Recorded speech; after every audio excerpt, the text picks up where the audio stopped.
Thank you for being with us. Let me now introduce our distinguished judges for this morning's argument. The Honorable Raymond Kethledge was appointed to the United States Court of Appeals for the Sixth Circuit in 2008. He received his BA in History from the University of Michigan and his JD also from the University of Michigan Law School. He clerked for the Honorable Ray B. Guy Jr. of the U.S. Court of Appeals for the Sixth Circuit and for Justice Kennedy of the United States Supreme Court. Judge Kethledge also worked in the United States Senate and later, with two partners, founded a boutique litigation firm in Troy, Michigan. His practice there included a mix of trial court, appellate, and class action litigation. The Honorable Amul was appointed to the District Court for the Eastern District of Kentucky in 2007. Judge Thapar received his BS from Boston College in 1991 and his JD from the Bolt Hall School of Law at the University of California, Berkeley. Judge Thapar clerked for the Honorable S. Arthur Spiegel for the U.S. District Court for the Southern District of Ohio, and then Nathaniel R. Jones of the U.S. Court of Appeals for the Sixth Circuit. Judge Thapar worked as an associate with Williams and Connolly. He has served as an assistant U.S. attorney in the District of Columbia and in the Southern District of Ohio, and as the United States Attorney for the Eastern District of Kentucky. He currently teaches at the University of Virginia School of Law, Vanderbilt University Law School, and Northern Kentucky University Chase College of Law. The Honorable William C. Mims was elected by the General Assembly to the Virginia Supreme Court in 2010. Justice Mims received his BA from the College of William & Mary, his JD from the George Washington School of Law, and an LLM from Georgetown University Law Center. Justice Mims was a leading political leader in Northern Virginia for nearly 3 decades, serving as the Virginia Attorney General and a lawmaker in both the Virginia General Assembly and Senate.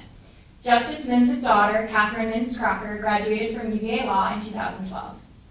I'd like to sincerely thank the judges for taking the time to prepare for this competition and for traveling to Charlottesville this weekend to judge it.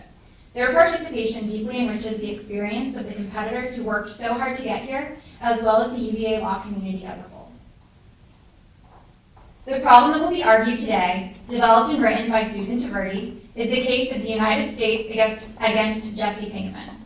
Appellant Jesse Pinkman was arrested after selling 2 grams of blue sky methamphetamine to an undercover DEA agent. Upon his arrest, the agent patted him down and found a cell phone in the pocket of the sweatshirt he was wearing, and the agent confiscated the phone.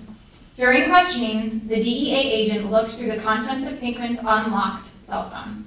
Using information found in the contents of the telephone, the DEA obtained a search warrant for Pinkman's recreational vehicle, in which 43 pounds of methamphetamine and $250,000 in cash were found. The issue before this court is an appeal of appellant's conviction of possession with intent to distribute more than 50 grams of methamphetamine. Appellant assigns error to the district court's order denying appellant's motion to suppress evidence. 2 questions have been certified for argument regarding the denial of appellant's motion to suppress evidence. First, whether the warrantless search of the contents of appellant's cell phone incident to arrest was constitutional, and second, whether the inevitable discovery doctrine bars the exclusion of evidence found on appellant's cell phone and in appellant's recreational vehicle. Kelsey Jones and Hunter Kendrick represent appellant Jesse Pinkman. Kevin Richards and Grace Pulaski represent appellee the United States. Thank you again for joining us today. Without further ado, we will now open court. Good afternoon.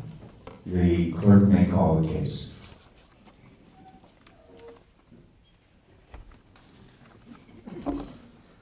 That's what we do at the beginning of court. How do I call the case? A case is called? All right, I'll call the case. All right. The case is Pinkman versus the United States, and I assume we'll hear from somebody from the appellant side.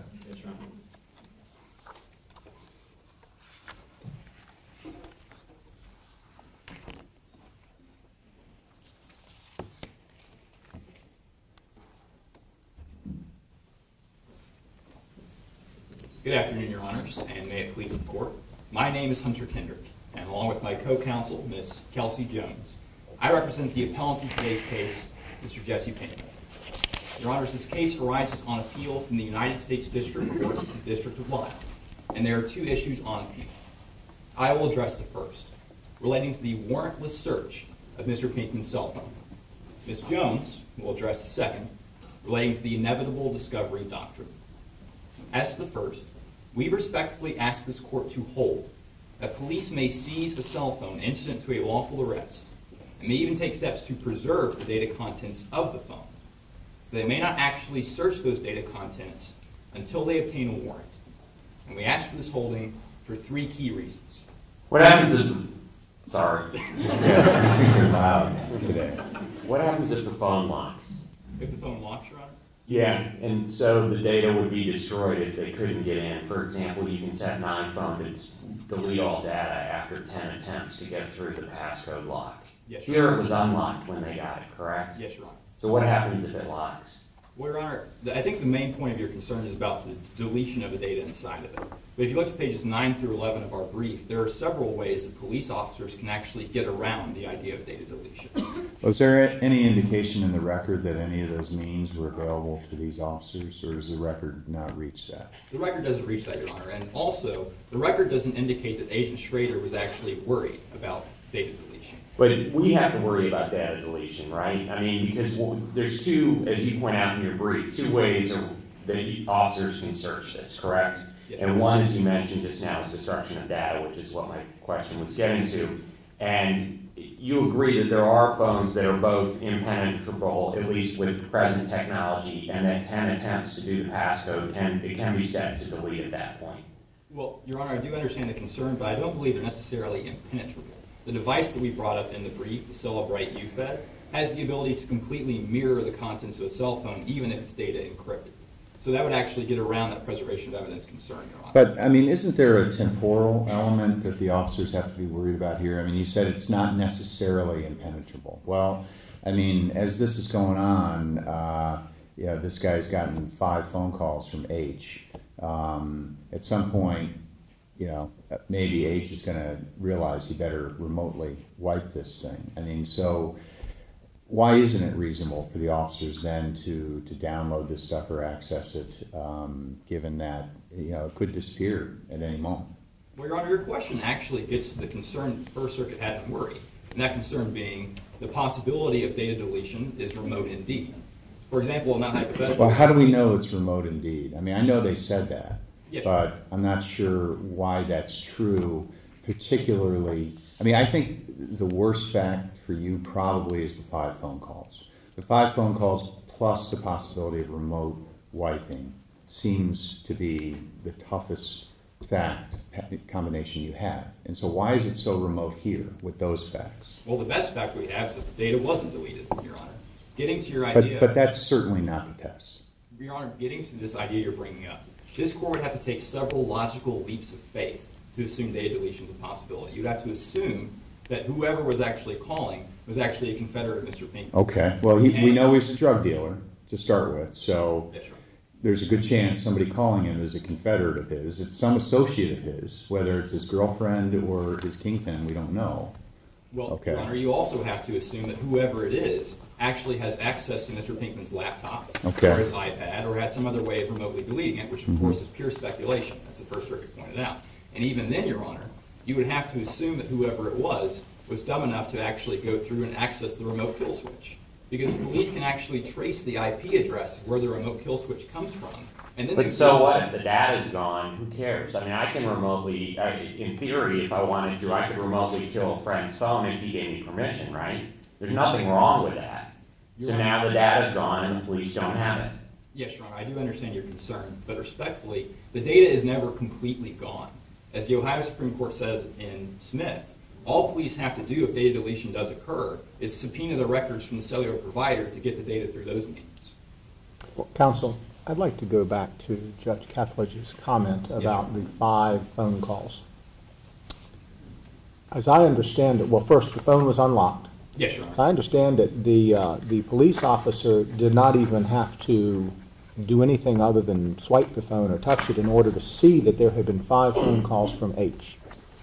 Isn't this the functional equivalent of being in plain view? We do concede that the phone calls themselves were in plain view, but we disagree that those plain view phone calls gave Officer Schrader permission to actually then manipulate the phone and begin searching through the data contents. Okay, so the 5 phone calls you're going to put off into a separate category. Yes, Your Honor. And without a search warrant, those are okay. We readily concede that that was in plain view, that was fair game. Okay. But once Agent Schrader actually began manipulating the device, searching through the text messages, the photographs, and the notes that Mr. Pinkman had taken, that's when his search actually became permissible. Can I change the facts for you? What if this was a suspected terrorist and they were trying to find other members of the cell? Could they look at the contents of the phone? Possibly, if they could prove that they reasonably believed there would be evidence of the imminent terrorist attack in the phone. So if they, let me ask you this, if they believed there was imminent evidence of drugs being destroyed, they could look at the phone? If they had reason to believe and they could prove they had reason to believe, then yes, that would fall under the exigent circumstances doctrine. So you would allow that, because your bright line test, so in your bright line test, you would allow them to do that for exigent circumstances? Yes, but we have to be clear here. So the two ideas are they're separate and they're complete unto themselves. What we're talking about today is simply search incident doctrine. That would be an exigency, which is separate from search incident. So yes, in that situation, we would allow search. And the potential loss of the data doesn't create any exigency in your view? No, Your Honor. In fact, if you actually look at the government's brief, they make it sound like Agent Schrader believed data deletion was a possibility remotely. But if you read his actual testimony at the bottom of page 4 of the record, he says, I took the cell phone so that Mr. Pinkman could not destroy any potential evidence that it contained. But your bright line rule, I understand you keep going back to the facts of this case, which is wise, but your bright line rule would apply in any case, correct? You don't create an exception for when the officer reasonably believes there's data deletion as a possibility. No, Your Honor, because police still have the options, as we pointed out in page 9 through 11 of our brief. They still have the ability to protect the data without ever having to search through it. And I know, Judge Kethledge, you were worried earlier about timing. It takes minutes to get a warrant. In this day and age, you can actually use teleconferencing, video conferencing, I should say, excuse me, to get a warrant. So police don't even have to drive to see the magistrate anymore. Can I go back to the original test and the privacy interest at stake? So if someone had a phone number and police saw them go into a phone booth and dial that number and then stick it in the wallet, you agree the case law is an officer can go through the wallet, incident to arrest, and gather lists of phone numbers, whatever happens to be in there? Yes, Your Honor. Per Robinson, police would be allowed to. So now, with technology, you're actually limiting the ability of police because they put all that information in their cell phone. And today, with credit cards and everything else, everything's on their cell phone, correct? You're absolutely right, Your Honor. It is. So you're limiting what police can get as a lawful manner of law enforcement. Why is there any difference in the privacy interest here? Your Honor, there's a massive difference. And the reason why there's such a difference is when Robinson was decided in 1973, there was an inherent limit to what someone could physically have on their person. In 2014... But they could have photographs. They could have everything in a cell phone. Photographs, contact lists, address book, all the things we care about, letters. They could be carrying all those things. There are two main differences, Your Honor. The first being storage capacity. With a modern iPhone 64 gigabyte, you can literally carry around 4 million pages worth of documents. Well, what does that have to do with privacy interests? I'm sorry. Because it's much more substantial than just what could be in a wallet. Again, Robinson is based on not only the reasonableness of the search, but the fact that it was limited. It's a limited case. You can't search someone's house just because they were arrested in a park. You can't search their car. Yes, Your Honor. Counsel, why is the privacy interest any greater based upon the degree of information? Wouldn't it be based upon the kind of information? Well, actually, Your Honor, that gets to my second point that I wanted to bring up to Judge Thaparof. Not only is this information that's in huge, vast quantities, but it's also information that traditionally would be associated with the home and not with the person. For example, Judge Thaparof brought up the idea of letters. You could certainly carry around a letter on your person, but you couldn't carry around every letter you would ever receive. But does the Fourth Amendment allow the home to become a movable concept? What if I just happen to keep things from my home in my car? Is there then, does the home test apply? Well, Your Honor, what I'm trying to say here is that because of the unique factors of a cell phone, as Rory talked about, the search of a phone can become the search of a home. So, in other words, what I'm saying is information that's not actually on the person can be remotely accessed using a cell phone, because a cell phone is simply a portal. It's a portal to information. The connectivity issue makes cell phones unlike wallets. Wallets, address books, those things, they're static. Whatever is in them at the time of the arrest is what's in them. It won't change. That's obviously not true of cell phones. Were the founders trying to protect our homes, or are they trying to protect our privacy? They were trying to protect our persons, houses, papers, and effects. And every item they were trying to protect is implicated by a cell phone search. As the First Circuit said in Worry, through things like ICAM, you can actually connect to someone's security cameras at their house through their iPhone. Obviously, their papers, as Judge Thaparof is getting at, their pictures, information about their taxes, financial information. Okay, well, I mean, those would be interesting cases, but those aren't this case. I mean, Agent Schrader accessed Pinkman's text messages, his call log, his photographs, and his typed notes. Yes, sir. Those are all things that I think are pretty similar to what one might find in a wallet.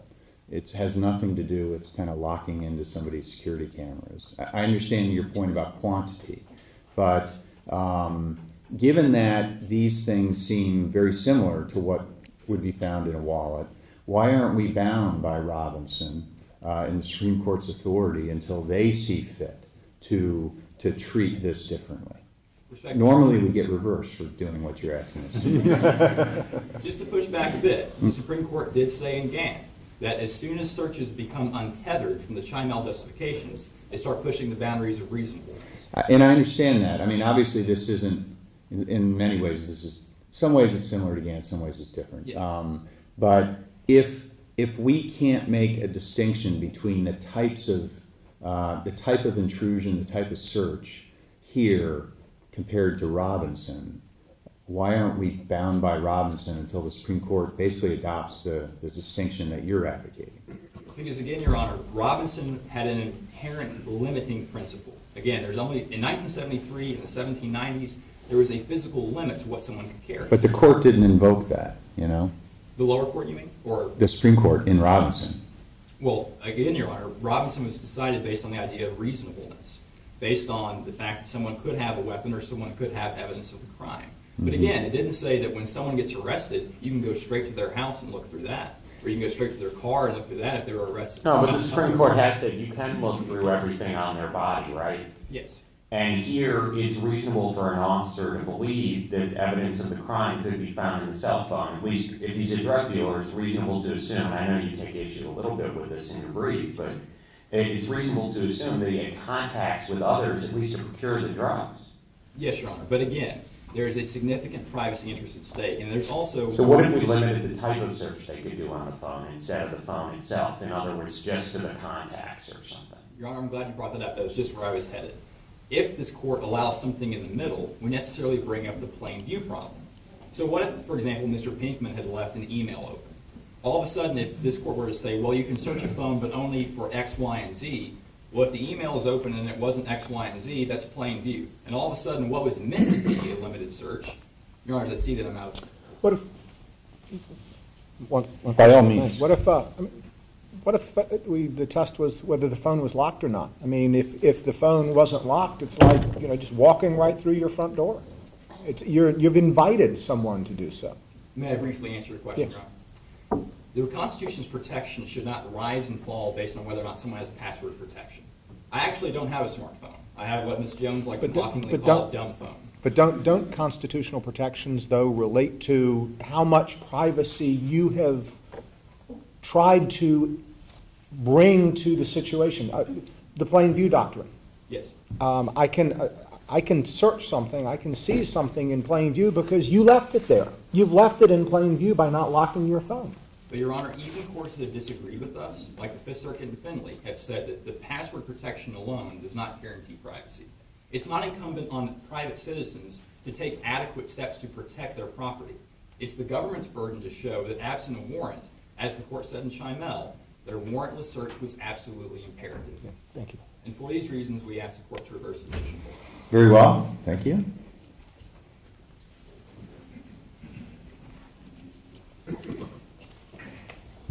Good afternoon, Your Honors, and may it please the Court. My name is Kelsey Jones, and along with my co-counsel, Mr. Kendrick, I represent the appellant in today's case, Mr. Jesse Pinkman. I will be addressing the second issue in front of the Court, which is, assuming Officer Schrader's search of Mr. Pinkman's cell phone was unlawful, whether the government's misconduct can then be excused by appealing to the inevitable discovery exception to the exclusionary rule. Now, while it is uncontested that the government carries the burden here, as an issue of first impression, it's unclear exactly how to apply that burden. We ask this court to adopt a more protective understanding of inevitable discovery and require the government to prove that at the time it engaged in unlawful conduct, it was actively pursuing an entirely separate line of investigation, which through purely lawful means would have ultimately led the government to the evidence it sought to admit at trial. And we ask for this more protective rule for 3 separate reasons. The first is because the active pursuit rule is the only way to guarantee that all the evidence that comes in under inevitable discovery is truly independent. The second reason is because only that truly independent evidence can lead to proper deterrence of police misconduct.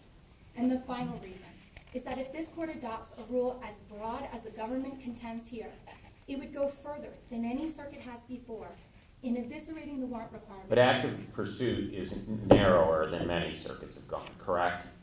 Then about half the circuits have gone, yes, Your Honor. All right.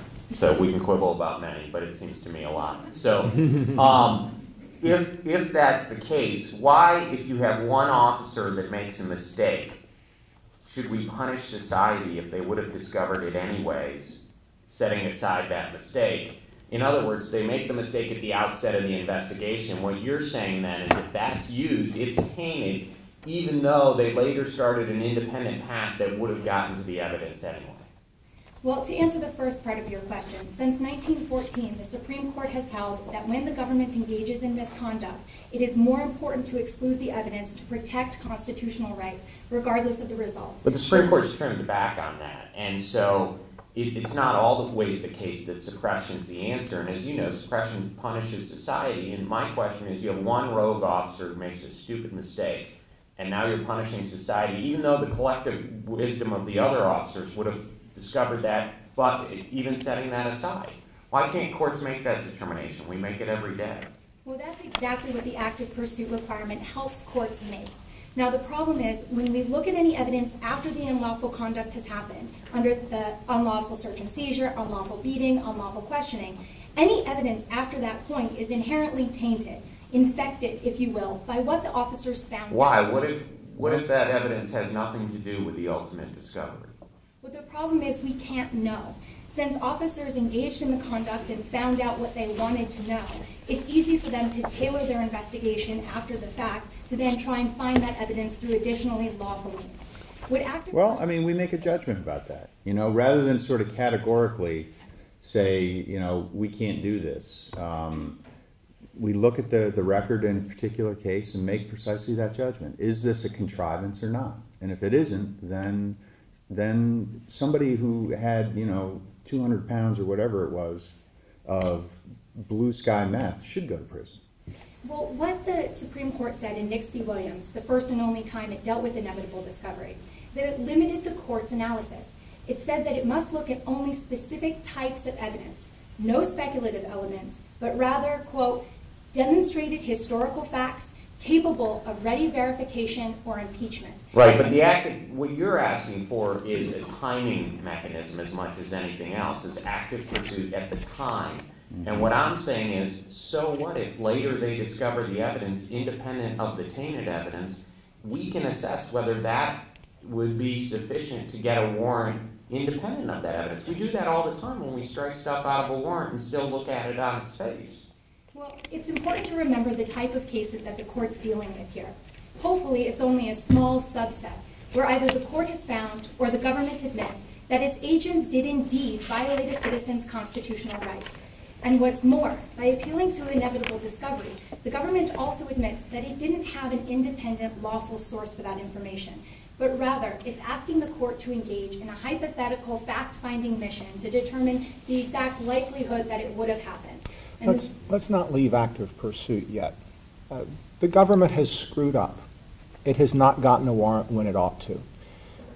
What's the basis? What's the defense of active pursuit other than it just makes judges feel good?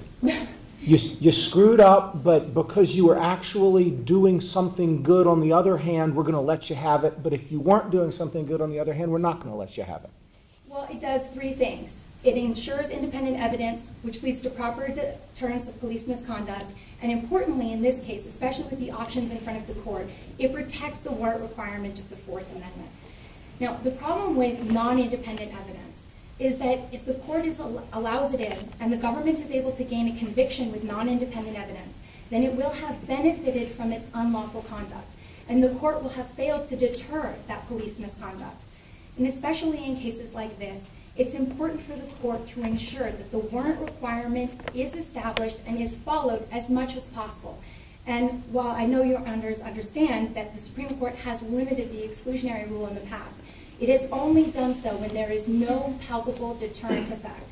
And here, there is. But why? What if we say, look, in this case, the combination of them busting him, dealing to an informant, plus the plain view, as Judge Mims set up earlier, the plain view of the phone calls from a known drug associate, or what they believed, reasonably believed, plus the fact that he had a Winnebago in his driveway, which was unusual, those combination of factors would have led a reasonable magistrate to issue a warrant. What's wrong? The problem is hindsight bias, Your Honor. And since 1792, the drafters of the Constitution and the courts applying the Constitution have recognized that courts looking at... Wait, but what's the hindsight bias? Look at it from society's perspective. He's got a meth lab in this Winnebago, and society wants to get rid of it, and he should be held accountable for it. And all we're doing is carving out whatever the officer learned from improperly looking at his phone. What's the problem? I think the problem there, Your Honor, is that we're not talking about a rule that's just going to apply to Mr. Pinkman in this case. And we agree the facts don't elicit much sympathy for Mr. Pinkman. But sometimes easy facts make for bad law. And this court shouldn't... But all I'm saying is, what's wrong with my test? We carve out all the facts that were improperly gained. We look at the remaining facts and see if that would have justified a warrant. Because the officers still didn't get a warrant. And you'd be asking judges to look at whether or not there was probable cause when the government is coming to the court with the evidence that it says it would have gotten. So I think a hypothetical might help here. For example, if Agent Gomez went to Mr. Pinkman's home like he did, and he didn't smell ammonia, but he decided he wanted to look in the Winnebago, he could break into the Winnebago and see 43 pounds of methamphetamine. At that point, he could then leave the Winnebago and come back to a court and try to justify his conduct by tailoring his probable cause testimony to fit what he indeed knew was already in the Winnebago. Again, although officer testimony is great evidence normally, we're talking about a specific subset of cases where the government agents in the case... But the courts determine credibility all the time. At that point, the court would determine the credibility of the officer and the evidence to see if that would actually exist. And that, while that's theoretically possible, Your Honor, practically it's not, since the officer's testimony would be the only thing establishing the case. Well, that's true of many, if not most, warrants that are issued. It's whether you believe the officer. Exactly, but at least when an officer goes to a magistrate ahead of time, the magistrate can at least theoretically test the veracity of the officer's statement. For example, if an officer... But we would be inherently suspect if he comes afterwards, whereas at the outset they're not. So he's in a better position if he comes first, there's no question. But we could create a mechanism by which, if he comes later, the suspicion's against him. And we believe that's exactly what the active pursuit requirement does, Your Honor. The test formulated by the government today, it's in varying parts of its brief. It's mentioned two different types.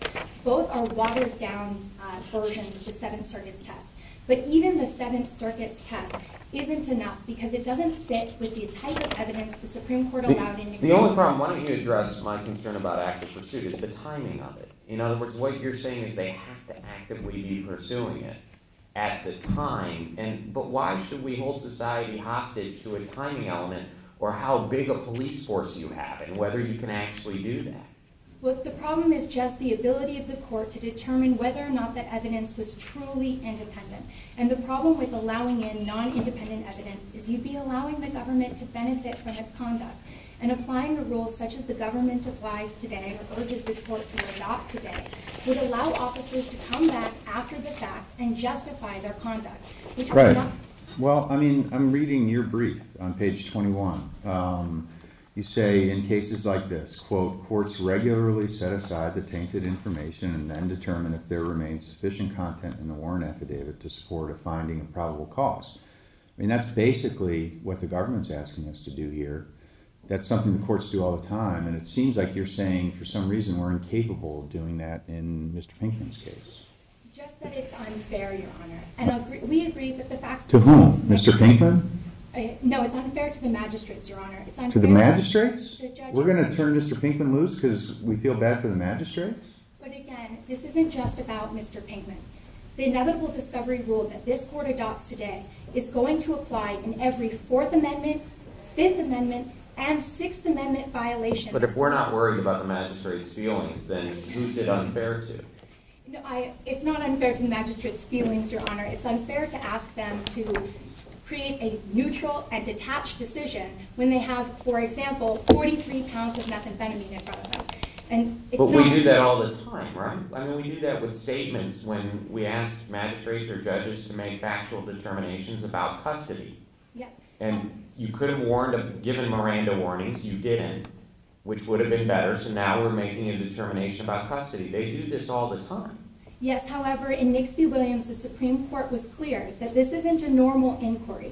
But Nix didn't require active pursuit, right? Justice Stevens may have mentioned it in a concurrence or dissent, but it didn't require it, correct? Both the concurrence and the dissent assumed that the majority required active pursuit, and additionally, But the majority did not, correct? Not specifically, Your Honor. However, it did reference the volunteer search in that case within its holding. And by saying, here the volunteer search, which of course we know Nix v. Williams is a clear case of active pursuit, seems to limit its decision. And so, and additionally, we think the type of evidence that it focused on was incredibly clear. Counsel, let's look at the type of evidence in this particular case, because we have to determine whether it would have been inevitably discovered, which is a finding of law. But we have to apply the facts that this judge had to deal with, and we're going to give him deference in that, are we not? Yes, Your Honor. If Your Honors do accept the facts of the lower court and find that the facts are sufficient to make a determination. We have to unless they're plainly wrong. So, now, number one, major drug investigation, a DEA strike force or task force of some nature. Number two, they're looking for blue meth. Number three, this guy is dealing blue meth. Number four, he has a cell phone. Number five, on that cell phone, unlocked, he's got 5 calls from somebody named H that you all concede he had no privacy interest in. Number 6, they already knew that the kingpin was named Heisenberg.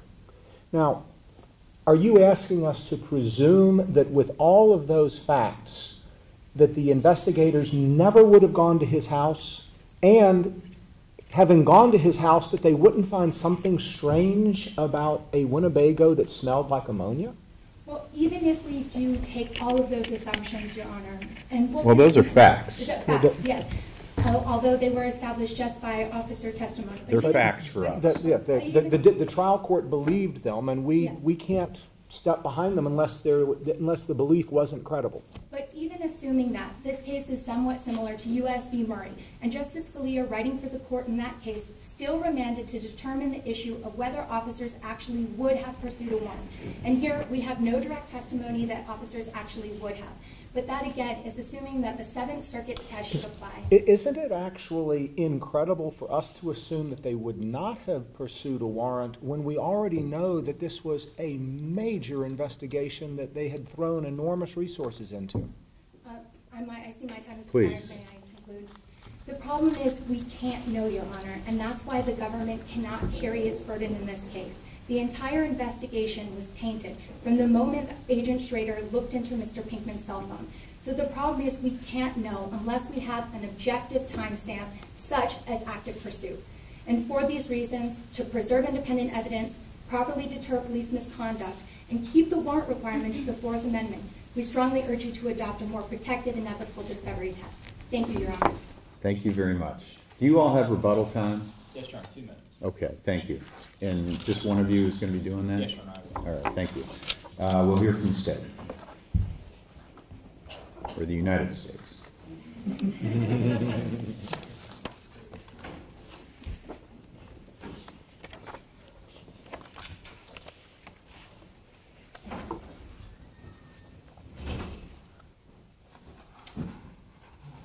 Honors, may it please the Court.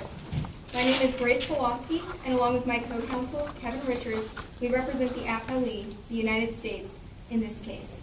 I will argue first regarding the validity of the search incident to arrest of Mr. Pinkman's cell phone, and my co-counsel will address the inevitable discovery issue.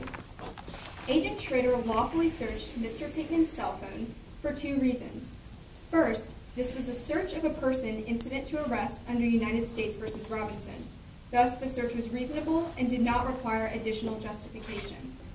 Second, if this court finds that a Chimmel v. California rationale needs to be shown in this case, Agent Schrader's search was justified by the need to preserve the cell phone evidence. So you agree officer safety is out in terms of the Schimmel justification? Yes, Your Honor. Officer safety is not an issue in Okay. this case. And he searched, you also agree that the facts are established that he searched it, what, 30 minutes after? Yes, Your Honor. It appears upon the facts that he searched it less than 30 minutes after. On page 4 of the record, it indicates that he was arrested at 3:30, and then by 4 o'clock, and then the arrest occurred after 3:30, and then at 4 o'clock is when the search incident to arrest. So approximately 30 minutes. Approximately 30 minutes, Your Honor. And How long would it have taken to take the data from the phone and place it somewhere else where it could not be wiped clean? How many minutes does that take? Your Honor, it's unclear. It depends on the police resources. In this case, Mr. Pinkman indicates 2 mitigation possibilities. First, that it could be placed in a Faraday bag, and second, that it could be copied. And we do not know from the record whether Agent Schrader even had those technologies at his fingertips. So, But officers could, correct? I mean, rather than this intrusion of privacy, what they could do is place it either in a Faraday bag or, hypothetically, or they could copy it. Conceivably, Your Honor. However, the Supreme Court has not required that the police officers take mitigation steps when it comes to destruction of the evidence. Shouldn't we require that? I mean, otherwise they can always come in here and say, well, you know, we didn't have the stuff, so we had no choice. We had to search everything.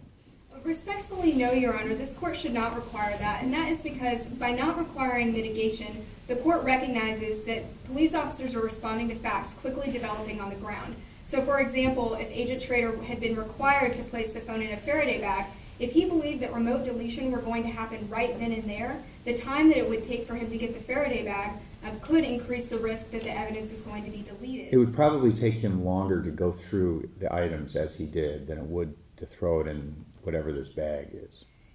Yes, Your Honor, it depends on the facts and circumstances. So if every police officer were to be required to be equipped with a Faraday bag, then certainly if the Faraday bag were at his fingertips, then that could take longer. However... Well, you know almost everyone you're going to arrest these days has a cell phone, so asking them to carry a bag in their car isn't too extreme, is it? It's no different than when we asked them to carry the Miranda warnings. Your Honor, it's extreme in the sense that the Supreme Court has not required it. And an example of that is in Arizona versus Gant. So in Arizona versus Gant, the court looked at the facts and the circumstances as the police officers faced them. So in that case, the court invalidated the search incident to arrest because the individuals were locked in the police vehicle. What the court in Gant did not do was overturn New York versus Belton's facts, where the officers were allowed to search the car because the individuals were loose. Justice Scalia, in his concurrence in Gant, notes that the majority does not require police officers to take the... If we arrest someone at their computer, can we search their computer? Your Honor, that's a closer case. Under United States versus Robinson, here we're arguing that this was a search of a person because the cell phone was found in his sweatshirt pocket. What if he's got an iPad? Your Honor, again, it would the Supreme Court's analysis about search incident to arrest depends on where the item is found. He's holding the iPad when we arrest him. Your Honor, that's a closer case than this case because courts have divided on whether something that's in the hand of an individual... But here's the problem, right, is as technology advances, as the petitioner points out, I mean, now you've got these things that are halfway between an iPad and a phone. And so why not just ask the officer, put it in a bag, get a warrant? What about a mini iPad? I'm just kidding. Your Honor, first, to go back to the United States versus Robinson point, that this is the search of a person, and the court in United States versus Robinson found that these searches of person are not only an exception to the warrant requirement, but they're reasonable. The officers are entitled to search. But why? Why is the search of a person an exception? Your Honor, there are two policy reasons that have been suggested by the court in United States versus Robinson. So the first was actually articulated additionally in United States versus Edwards, and that is that the police are entitled to search for evidence of the crime, instruments of escape, or weapons. Okay, that's not a cell phone, is it? Yes, Your Honor, that could potentially be a cell phone because evidence can be found on cell phones, and evidence. But the reason we're worried about evidence, right, is the destruction of evidence and things like that. Or the safety. Goes back to the Chimel factors. Yes, Your Honor, and officer safety is not necessarily going to be implicated by a cell phone. However, the evidentiary concerns that the court alluded to in United States versus Robinson are present. And what the court said in United States versus Robinson... But if you can easily and cheaply preserve the evidence without running afoul of the Fourth Amendment, why should we say you don't have to? Your Honor, in United States versus Robinson, that's because there are two different standards. So there's a United States versus Robinson search of the person, and then there's a Chadwick or Gantt type search, which requires a specific destruction of evidence, a justification. So under United States versus Robinson, the mitigation possibility is not required because an officer in any individual case does not need to show the destruction of evidence. But I mean, Judge Mims asked precisely the question I wanted to ask, which is, let's move beyond this superficial focus on, is it in a sweatshirt pocket or is it a foot away from him? And why did we have that rule in Robinson? I mean, you just recited those rationales. The only one that possibly applies here, it seems, is evidence of the crime and that being destroyed. It's a reasonableness test under the Fourth Amendment. So it seems like we're right back to this Faraday bag, And meanwhile, the idea that this phone is analogous to a crushed cigarette container is very hard for me personally to take seriously. And given the Fourth Amendment interests at stake with all that information, nobody in this room would like to have their phone, somebody rifling through their phone. Why isn't the reasonable answer and the easy answer, put the phone in the bag? These guys are going to have phones. We get it all day long, tools of the trade, cell phones, etc. They're going to have the phone, have the bag there in the interrogation room, the booking room. Throw it in the bag immediately. Why isn't that the answer here? Yes, Your Honor. Two responses to your question. The first response goes to the concern that a cigarette package is so much different from a cell phone. Okay, go ahead. Good luck. I'm all ears. We concede that a cigarette package is certainly different from a cell phone. That is certainly something we would concede.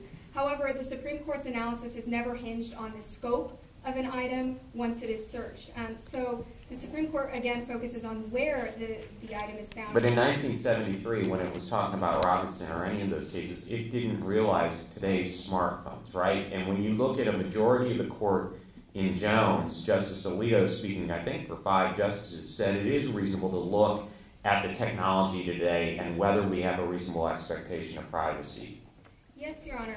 So the first response to that is in United States versus Robinson, the court did not invoke scope as a principle that it was particularly concerned about. Unfortunately, we do not have any search incident to arrest specific cases about digital technology from the Supreme Court. However, we do have a variety of cases from the circuit courts. We have 3 circuits who have found that searches of pagers found on an individual are searchable incident to arrest. And we pagers, that's like saying, well, there was this case from 1986 with a phone that was this big and had a cord going into the car, and they, did something with that. It's not what we're dealing with. Yes, Your Honor. To get to a more analogous situation, 5 circuits have ruled on the search incident to arrest of a cell phone. And 5 of the 5 circuits who have ruled on this issue, 4 of those circuits have found that these searches are, in fact, constitutional. In fact, those 4 circuits were decided by 3 judge panels, and every judge found that we're here to decide for ourselves. That's interesting, but again, I keep going back to Judge Mims' question, why? Why should we do this? Why not just put it in the Faraday bag? Your Honor, Of course, circuit court precedent is not binding on us, but it is persuasive authority in how it applies United States versus Robinson to cell phones. The reason we should not require police officers to put it in a Faraday bag under United States versus Robinson is because this is a search of a cell phone found on a person, and police are entitled to search any item found on a person. One reason for this... If we think cell phones are different, do you lose? In other words, you're saying Robinson says we can search everything found on a person. If we say cell phones are different than everything else, do you lose? Your Honor, if the implication of considering cell phones to be different is that it needs to have a destruction of evidence justification shown in this case, then no, we do not lose. And the reason for that is the remote wiping possibility in this case. The Seventh Circuit has recognized the possibility of remote wiping, and in fact, Judge Posner, in a very analogous situation, considered the fact that a Confederate, upon finding out about his cohort's arrest, could remote wipe the information on the phone. And so Agent Schrader was reasonable to believe that remote wiping would happen in this case. Now, to address the Faraday bag concern, he wasn't really, he just started to play with the phone. Was he really concerned about remote wiping? Your Honor, two responses to that. The record indicates that he probably was concerned about remote wiping. He knew about the wiping possibility associated with modern cell phones, and he also was aware of the 5 missed calls from someone he strongly suspected to be Heisenberg. The second response to So that piqued his interest. That means I'm definitely going to go get a search warrant for this phone. But does well, let me back up. If we accept your argument, then if a cell phone is found on or about a person, there's no warrants required. Can you then get all of the information out of that cell phone without a warrant under any circumstances? Your Honor, it would depend on the justification for the search. So if the search was I think a crime was committed. Yeah. Yes, Your Honor. If it's under the destruction of evidence justification, if we're analyzing this not as a Robinson search, but as a destruction of evidence needs to be shown in this case. Let's presume that every single police officer is going to say, I'm worried about destruction of evidence. They're smart people. Yes, Your Honor. In that case, anything that could not possibly be destroyed through remote wiping could not be searched. So that may indicate that items found on the internet cannot be searched because they're not subject to the iPhone's remote wiping capabilities. However, the items that Agent Schrader searched in this case were subject to remote wiping. The text messages, the call log, the notes, and the photograph. But so he can go for anything that's not internet-based? Yes, Your Honor, that would be the dividing line with destruction of evidence. And again, the court in both Arizona versus Gant and United States versus Chadwick has indicated that if there is no possibility of destruction of evidence, then the search is invalid. However, even Mr. Pinkman recognizes that if evidence may be discarded or destroyed, if there's a possibility that evidence could be discarded or destroyed, then Agent Schrader had the ability to look for it. And so at the point where all the information on the cell phone was subject to remote wiping, Agent Schrader was justified in looking for that. Why not, with a 30-minute gap, get a warrant in this case? I mean, as the petitioner said, it could take 2 minutes to get a warrant these days. Your Honor, 3 responses to that question. One is that while it takes minutes to get a warrant, it takes seconds to remote wipe information. Another response... But here there were 30 minutes, so he wasn't that concerned with remote wiping, or he would have searched it immediately, right? Your Honor, the concern with remote wiping came when he saw those, reasonably came when he saw those 5 missed calls from someone. So is it 3 calls, 4 calls, 5? I mean, again, at call number 1, he could have called up and said, I'm worried about it, give me a warrant. Your Honor, it's unclear exactly what the line would be, but what the court has required is not probable cause that evidence is going to be destroyed. Chadwick says we don't need to meet a probable cause requirement, but that there's some possibility. And so when he saw those 5 missed calls, it was reasonable for Agent Schrader to believe that there was some possibility. So do you really have to have specific evidence as the portal through which to gather the whatever's on the phone? In other words, if you didn't have the 5 missed calls here, would then a warrant have been required? It's unclear from the Supreme Court's precedent. This is certainly a stronger case in the sense that there were the 5 missed calls. However, the Supreme Court in Arizona versus Gant and United States versus Chadwick has indicated that if there is no possibility, that's when searches incident to arrest would have been invalidated. So if remote wiping is possible and it's reasonable, and there's a possibility of evidence being found. So the 5 missed calls are really irrelevant. They're interesting, but you don't need to rely upon the 5 missed calls for your argument. Not necessarily, but it is helpful in establishing that it was reasonable for him to believe that remote wiping would occur in this case. But the court standard may in fact be lower than that, considering for search incident to arrest. Do you concede if law enforcement, if we could devise a device that you plug into a phone that would prevent remote wiping immediately, whether it be copying it or doing something else, that at that point you would always have to get a warrant because there would be no possibility of destruction?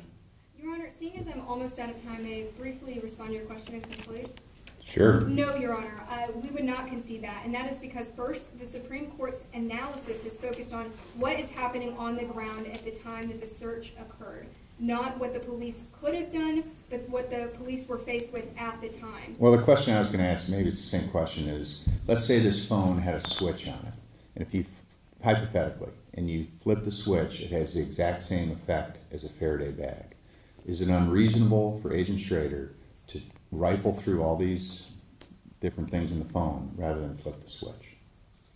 Your Honor, that case would potentially be closer because it would be a uniform standard that every police officer would know how to apply. There would be no temporal concerns. Some of the concerns that seem to undergird the police or the Supreme Court's hesitation in requiring mitigation would be eliminated if there were a switch. However, we do not have a switch in this case. Right, I know we don't, but hypotheticals, you know, you kind of got to take them and then hope we distinguish, or you do. But, I mean, is it reasonable or not?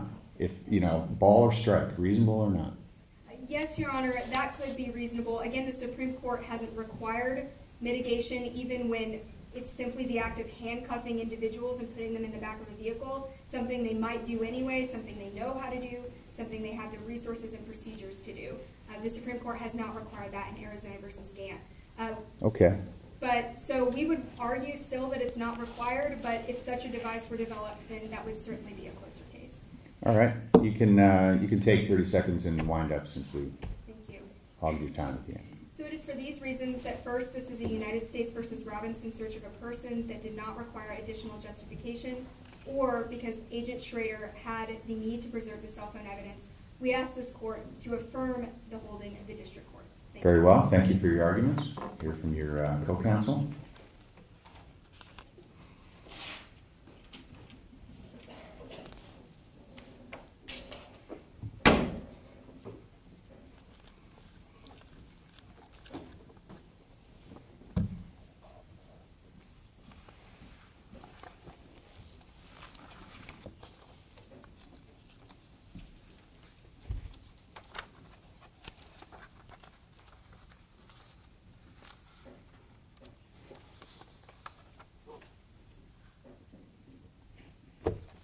May it please the court. My name is Kevin Richards, and I will be arguing for the government regarding inevitable discovery. Even if this court determines that the search of Mr. Pinkman's cell phone was unlawful, it should still affirm the judgment of the district court because the evidence in Mr. Pinkman's cell phone and Winnebago would have been inevitably discovered. Why don't you just walk us through the inevitability crumb trail there? Yes, Your Honor. Applying the Seventh Circuit approach to inevitable discovery on facts like these, where the officers were not, in fact, on the process of obtaining a warrant, the analysis is first whether there was probable cause, and second, whether, based on the facts of this particular case, it would have been unreasonable for the police not to have sought a warrant. Starting first with probable cause. Under Illinois versus Gates, probable cause is a totality of the circumstances analysis, whether there's a fair probability, not beyond a reasonable doubt, not clear and convincing evidence, not even a preponderance of the evidence, but a fair possibility that evidence of a crime will be found in a particular place. In this case, there is a fair possibility that evidence of drug dealing will be found on Mr. Pinkman's cell phone. And there is, based on the facts that Judge Mims recited to opposing counsel, the 6 facts culminating with the H on the phone. That's yes, probable cause in your view? Yes, Your Honor, and in addition, because Mr. Pinkman had asked for his phone back through the course of the investigation. Well, now, I mean, that's not incriminating, is it? I mean, everybody wants their phone back, you know? Seriously. I mean, that doesn't mean there's criminal stuff on there. It's just private. Yes, Your Honor, but it's in the context in which Mr. Pinkman asked for the phone back that gives it a suspicious character. What do you mean he's agitated, he's arrested? I want my stuff back. Give it to me. Yes, Your Honor, but as the Supreme Court directed in Illinois versus Gates, potentially innocuous information may elevate to probable cause. So anytime anyone exerts a privacy interest in something, that gives you more probable cause to search it? No, Your Honor, but it would depend on the circumstances of the particular case, and that's the analysis that the court articulated in Gates to determine whether there was probable cause. Okay. Let's change the facts of this case ever so slightly.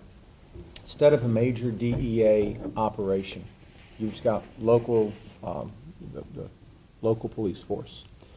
And instead of the blue meth that you're looking for, you've just got someone who you've witnessed a transaction involving crack cocaine or marijuana or the sort of things that you would normally see out on the street. And take them down to the station, get the phone, it's unlocked. You see 5 calls from H, and you say, "Who's H?" And he goes, "Oh, that's my girlfriend. May I please have it? I need to call her."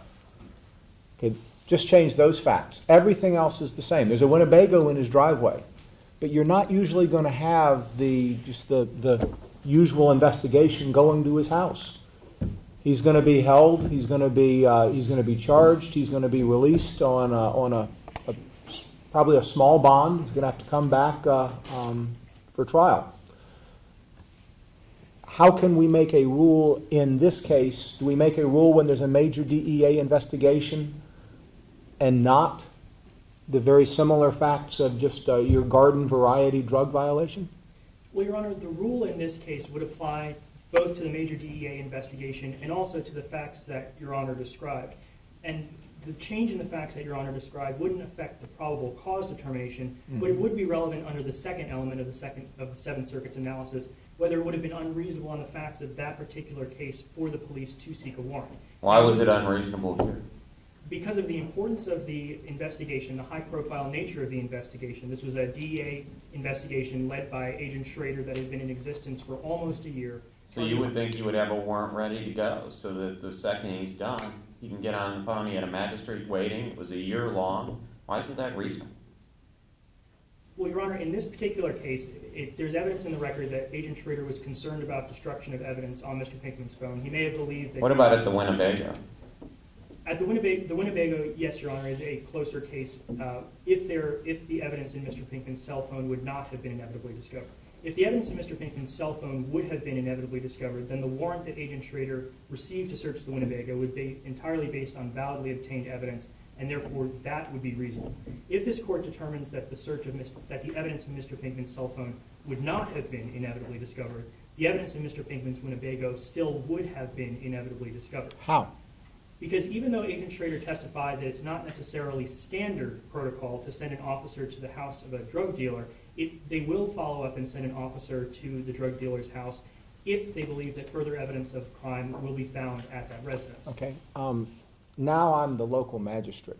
Officer, tell me again why I ought to give you a search warrant for the Winnebago. You've driven by his house and there's a Winnebago in the driveway, and that is sufficient for you to then search that Winnebago? No, Your Honor. When Agent Gomez went to Mr. Pinkman's house, he smelled ammonia, which he testified... A common cleaning agent, right? Well, it's commonly associated with crystal methamphetamine production, Your Honor. It's true that Mr. Pinkman does argue that there may be innocuous... But back to Judge Mims' point, the only reason he went there was because he looked at the cell phone and saw the pictures, correct? In fact, yes, under the facts of this case. But the inquiry under inevitable discovery is what hypothetically would have happened if the allegedly illegal conduct had not occurred.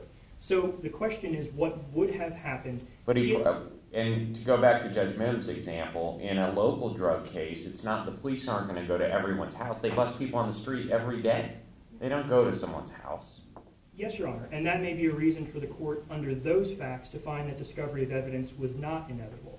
But the evidence in this case would have been inevitably discovered because of the likelihood of evidence at Mr. Pinkman's house. What about the active pursuit doctrine? Your Honor, this court should not require active pursuit to invoke the inevitable discovery rule because it was not required by the Supreme Court in Nix versus So you concede here with regards to the Winnebago there was no active pursuit at the time? There was no active pursuit in the way that the circuits employing active pursuit originally articulated the active pursuit rule, which is, for example, in the United States versus Cherry and United States versus Eng, that there was an active and substantial alternative line of investigation. However, in Jefferson versus Fountain, a more recent case from the Fifth Circuit, they found that there was active pursuit because the police had focused their investigation on a single person. And in this case, the investigation was focused singularly on Mr. Pinkman at that time. And so if this more recent articulation of active pursuit is required, then the government does meet that requirement in this particular case. Doesn't the Fifth Circuit's exception swallow the rule? I mean, if you're investigating someone and you go to their house, that means you're in active pursuit. So there's no difference, right? Well, Your Honor, that is a reason why the active pursuit doctrine should not be required to invoke inevitable discovery, because it has been essentially abandoned by the circuits which employ it. The Fifth Circuit, since United States versus Cherry, has twice in majority published opinions indicated that active pursuit may no longer be required, though it's awaiting for a case that squarely presents that issue. And the Second Circuit, since United States versus Eng, no longer employs active pursuit as part of its inevitable discovery analysis. So, for example, in United States versus Stokes in 2012, it did not require active pursuit at all. That's not a part of the doctrine in the Second Circuit. But, I mean, you're kind of arguing active pursuit seems like a misnomer. It conveys like, a chase. I mean, ongoing investigation might be better, and I mean, you had that at a kind of a different level of generality here, right? I mean, with the blue sky thing, and now you got a blue sky person, and is that how you're distinguishing? It seems like you're distinguishing this from the mine run crap case by saying we had an ongoing investigation for this type of stuff, and the H shows up. Those things are enough that we're going to send somebody over there. Yes, Your Honor, that's correct, and that's why the discovery of the evidence in Mr. Pinkman's Winnebago would have been inevitable, because Agent Gomez would have smelled the ammonia at the Winnebago once he arrived there, and that combined with all of the other information that they had against Mr. Pinkman, that he was a crystal methamphetamine dealer and his Winnebago smelled like recent methamphetamine production, would have given them probable cause to search Mr. Pinkman's Winnebago. I understand your argument, but it's unsettling to say, well, you're going to have a warrant when it's a little case, but you're not going to have a warrant when it's a big case. That we're going to have some sort of a economic justification for when you have to have a warrant and when you don't. Your Honor, respectfully, that's not what the doctrine is saying. The doctrine says if discovery of the evidence truly was inevitable, if the police actually would have discovered the evidence absent the allegedly illegal search. But you've got to make your argument from these facts, and you're saying because this was a big case, they would have gone out there inevitably. Yes, Your Honor, that's correct. How do we make a rule? How do we make the big case rule to support the government's position? Your Honor, by employing the approach of the Seventh Circuit, first, whether there was probable cause to search that particular place, and second, whether it would have been unreasonable on the facts of that case for the police not to have sought a warrant. That looks at the facts on the ground to ensure that the discovery of the evidence truly was inevitable. Now, courts that apply a narrower approach to inevitable discovery, and Mr. Pinkman in his brief expresses concern about that not requiring active pursuit or applying a broader application of inevitable discovery will decrease incentives for police to seek warrants. However, there are still significant incentives for police to seek warrants, even under the Seventh Circuit approach to inevitable discovery. First, because it risks suppression by relying on inevitable discovery. As the Supreme Court... Why shouldn't we just say if you have time to get a warrant, you have to get it? Because that will put police in a... If the evidence would, in fact, have inevitably been discovered, then that puts police in a worse position that they would have been in absent the allegedly illegal misconduct. So what? I mean, why shouldn't the officers bear the risk that, yeah, if you violate the Constitution, you might be in a worse position? Because, Your Honor, the Supreme Court has directed in Nix that the exclusionary rule should not be used to put police in a worse position than they would have been otherwise. That's a good answer, I guess. So because relying on inevitable... Take that one and run with it. So because relying on inevitable discovery risks suppression, police will not rely on it. As the court also recognized in Nix, an officer will rarely have the opportunity to know whether, in fact, discovery was inevitable, and so then they'll avoid taking... But can I walk back? So Judge Mims' hypothetical, to go way back, he says, I'm the magistrate. What you've got is you busted this guy for dealing meth, and hypothetically, you say, it's a credibility call, you say you would have gone to the house, and thus the smelling of the ammonia plus this dealing of meth gave you probable cause to search the Winnebago, right? That's what the government's argument will be before the reviewing court. The magistrate will not enter into the process when the government's arguing inevitable discovery because the warrant was in fact not sought. No, I understand that, but that would be the argument, correct? Yes, Your Honor. And that further illustrates why there's an increased risk of suppression under inevitable discovery. If Agent Schrader had in fact just gone to a magistrate, he just would have had to demonstrate probable cause. If the magistrate did believe that there was probable cause and issued a warrant, that determination under Illinois v. Gates is given a strong deference. However, this court, and under the Seventh Circuit analysis, there's no deference in the determination of probable cause.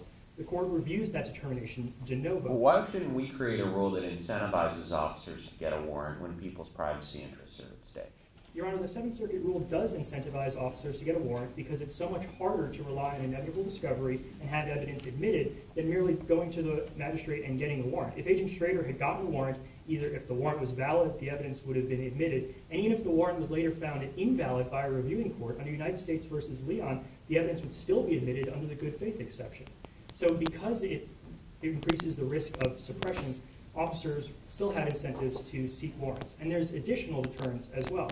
For example, in both Nix and Hudson v. Michigan, the Supreme Court endorsed the deterrent effect of a Section 1983 action against the officer, the police department, or the municipality. The possibility that money damages could lie against the officer will cause them not to violate the suspect's Fourth Amendment. Because inevitable discovery just changes the remedy for a Fourth Amendment violation. It doesn't negative that violation in the first place. Further, the Supreme Court recognized the possibility of departmental discipline as a way to deter officer misconduct. Well, so now when officers when they're confident they have probable cause, haven't we in effect, so they don't need Leon, they don't need the things you're talking about, haven't we in fact incentivized them to go ahead and search without a warrant? No, Your Honor, because they're determined, if they believe that they have probable cause, if they decide to perform that search without seeking a warrant, their determination is given de novo review, and they also have to prove that on the facts of that particular case, it would have been unreasonable for them not to have sought a warrant. Instead, it's the easier course just to go to a magistrate and to get a warrant to make that showing of probable cause, and with that. And so why not do that with the Winnebago here?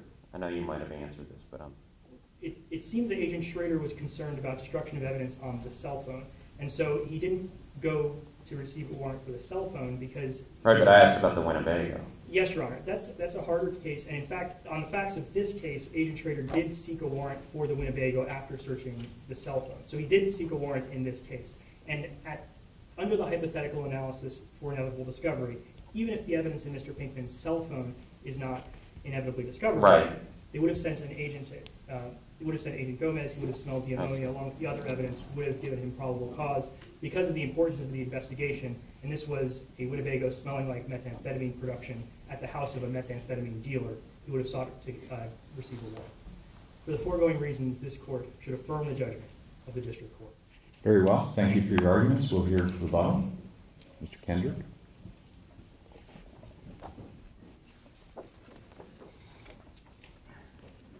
Thank you, Your Honor. There are really only two things I wish to bring up on rebuttal.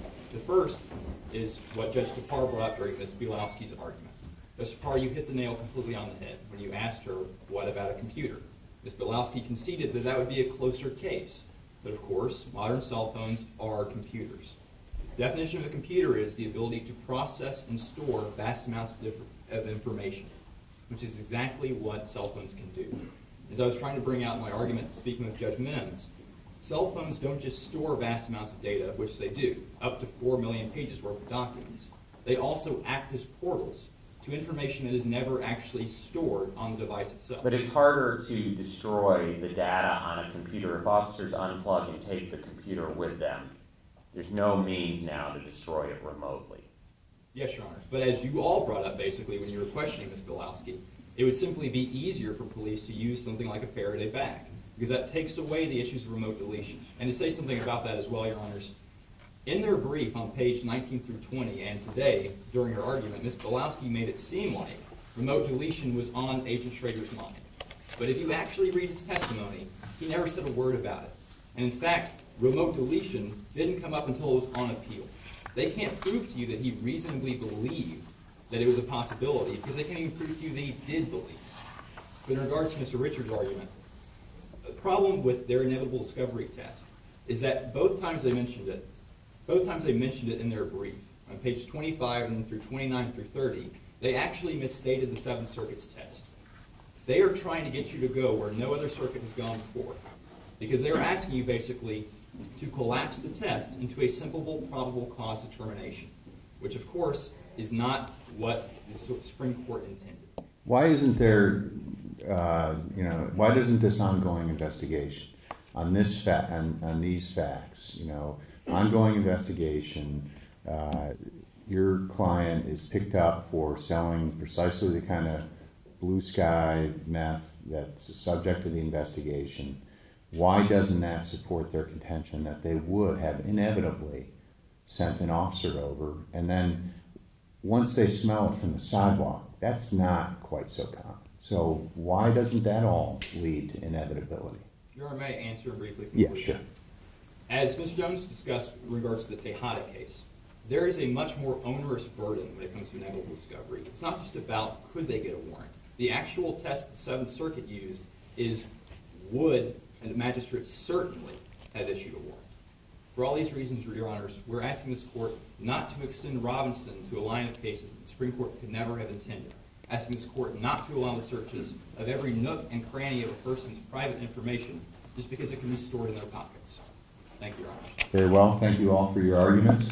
We will be in a short recess.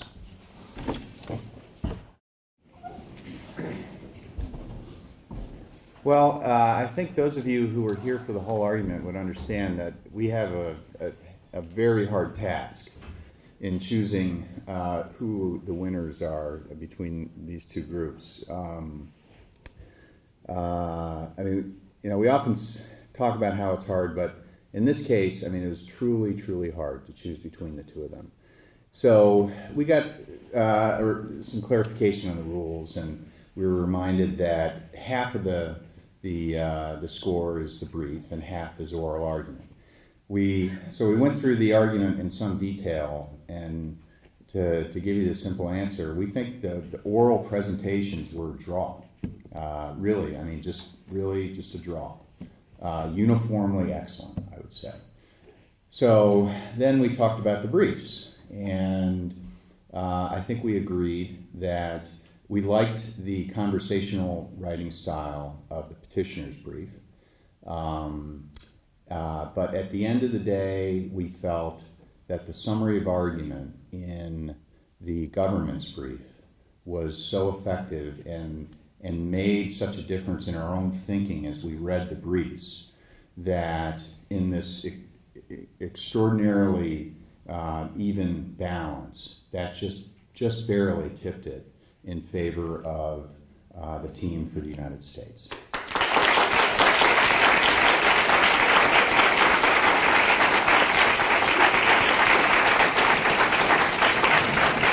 I think we'll just share some thoughts with you all about the advocacy, the exceptionally good advocacy.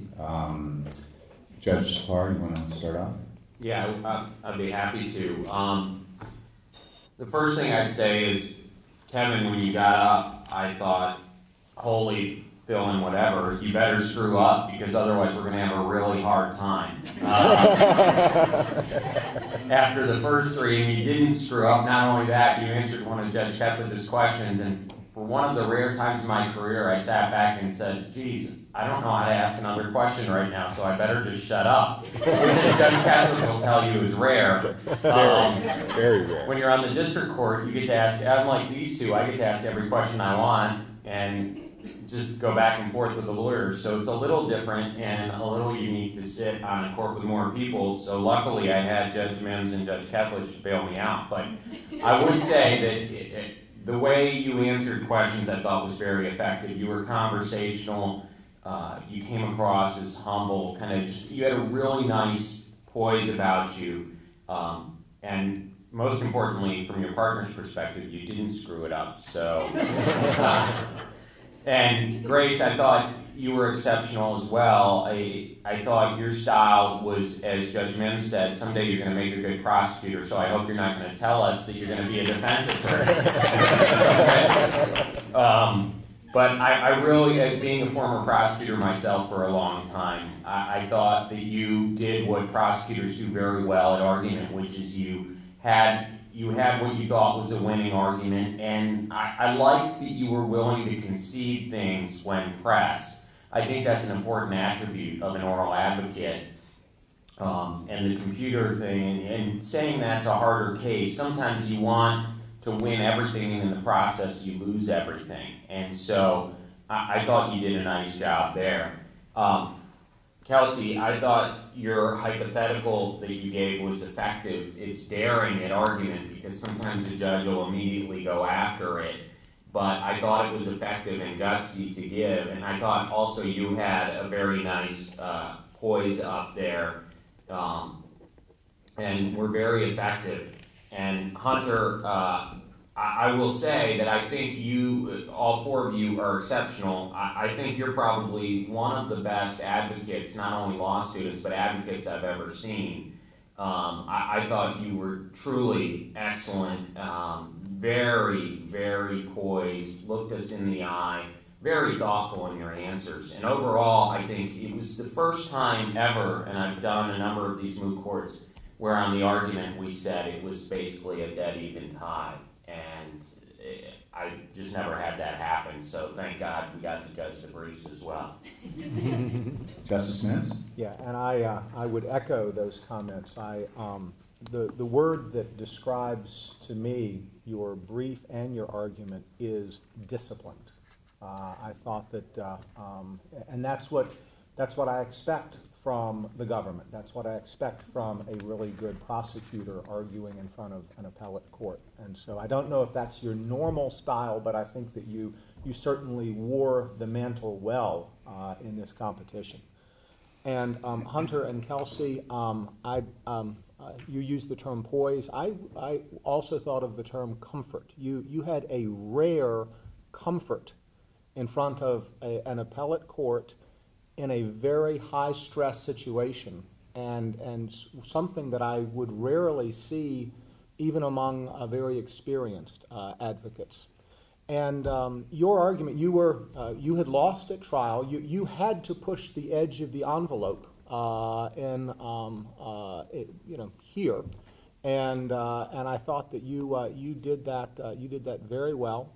Hunter, I again would echo, I think that in particular, your ability, in fact, you even used the word, the term, I put it down, you pushed back. And you said, I'm going to push back. You made sure we knew exactly what you were doing, but we felt it already.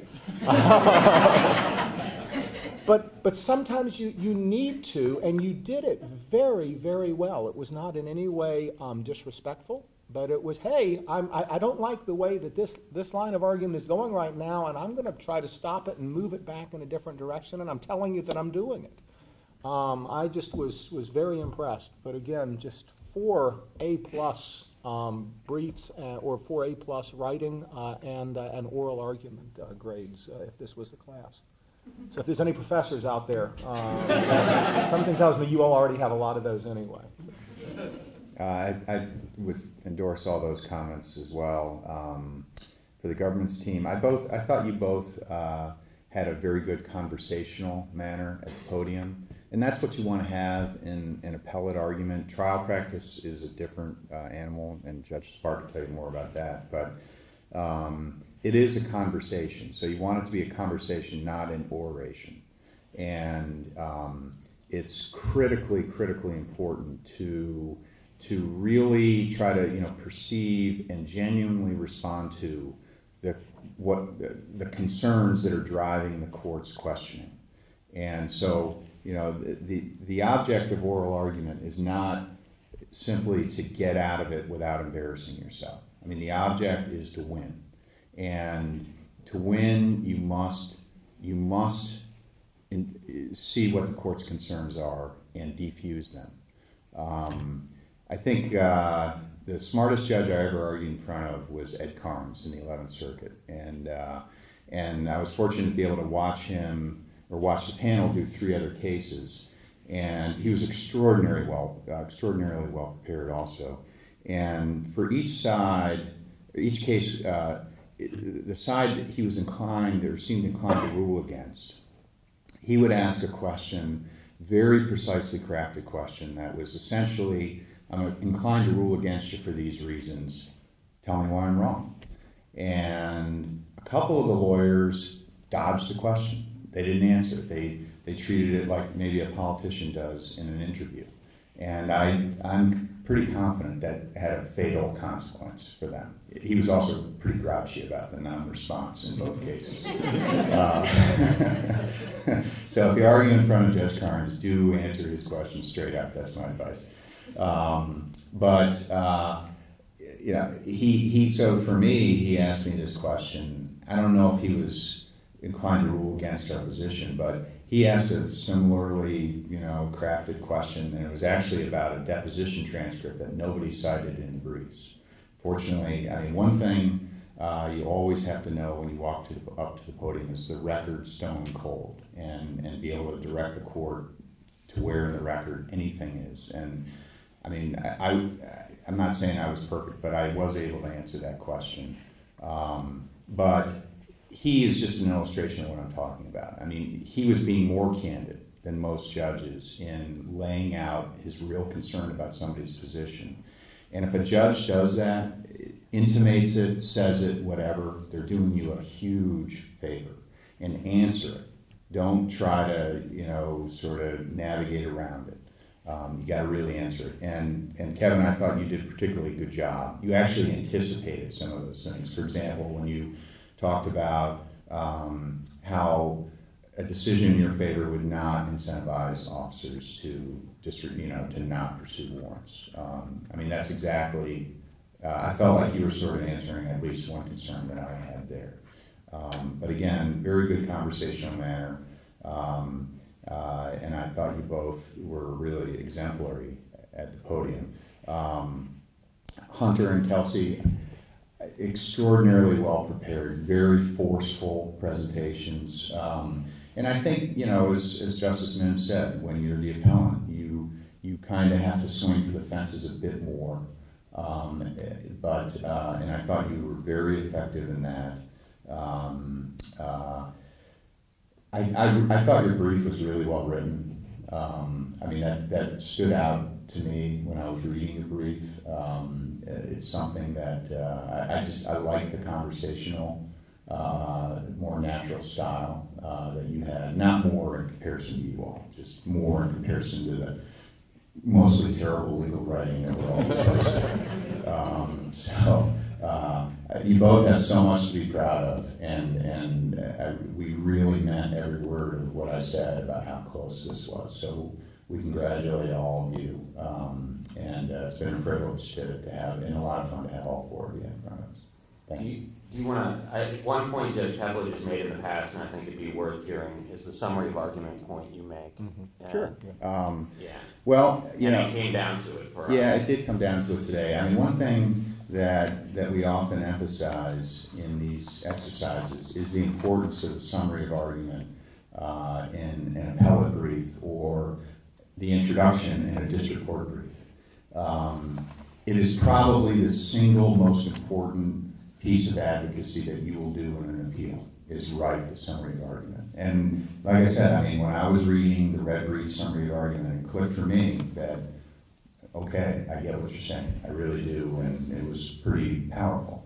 I am kind of a victim of the brief I'm reading at the time, I will say that, though. Just kidding. The summary of argument is something you should write it. It should be the last thing you write. The same thing's true of an introduction.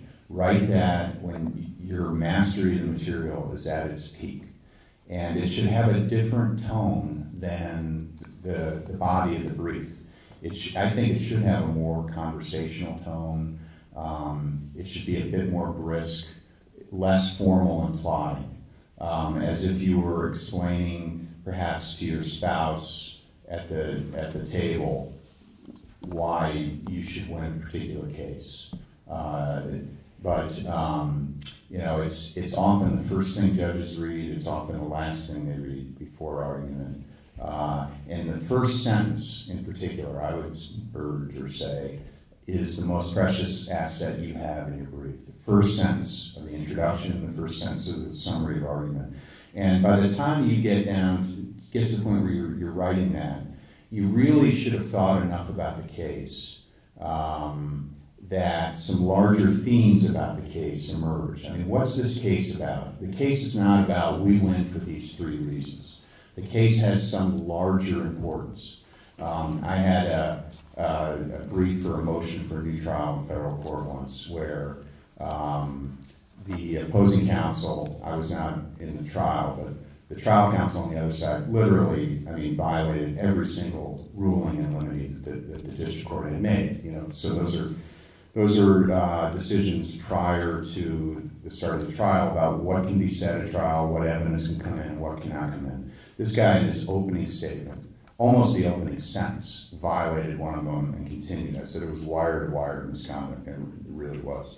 But so in that case, the opening sentence of the introduction was, this case was tried according to 2 sets of rules. It wasn't, he violated 4 motions in limine for these reasons. You know, so what is the bigger importance? And you know, if you can draw that sort of thematic conclusion, first of all, it shows you've really thought about your case. And it's something that can just move the court to realize that there's more at stake here than, you know, some of the particulars that you might be haggling about. Just want to emphasize how important that part is. And the only final thing I would say, and I think you get it from our points, is I think all 3 of us agreed that it would be a dream to have advocates like you all in our court on a much more regular basis. Unfortunately, it's the exception, at least for me, and I think we all agree, and not the rule to have people at your level. So keep it up and keep working hard, because if you keep doing it, you're as good. I can say you're as good as I've ever seen. So. Thank you.